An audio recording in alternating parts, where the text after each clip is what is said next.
La crise Covid-19 vient nous le rappeler. Le numérique s'est plus que jamais fait une place de choix dans nos sociétés.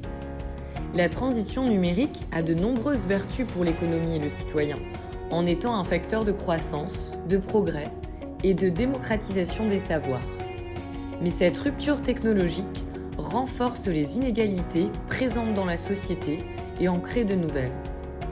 Les personnes en situation de handicap figurent parmi les plus affectées par le phénomène de fracture numérique, à la fois générateur d'exclusion sociale et facteur limitant pour l'accès aux loisirs, à l'emploi, à la scolarité, etc.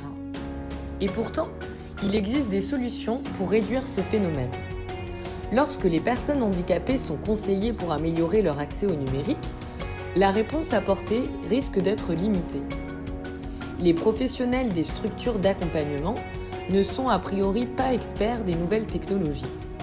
En effet, sur l'ensemble du cursus de formation des ergothérapeutes ou des orthophonistes, seules 4 à 5 heures sont dédiées au thème des nouvelles technologies. De plus, l'évolution très rapide du secteur nécessite une mise à jour permanente des connaissances. Conformément aux priorités du projet associatif Pouvoir d'agir, pouvoir choisir, APF France Handicap Grand Est développe le projet Numérique pour tous, dont l'objectif est de renforcer la capacité des acteurs de l'association à s'adapter à de nouveaux outils et de nouvelles pratiques. Il s'agit de mettre en place une communauté de 15 ambassadeurs numériques parmi les salariés des 48 structures APF France Handicap du Grand Est. Des sessions de formation seront organisées avec APF Lab Le Hub et Handy Gamers sous la forme de webinaires, d'e-learning, de fiches techniques et de formations en présentiel.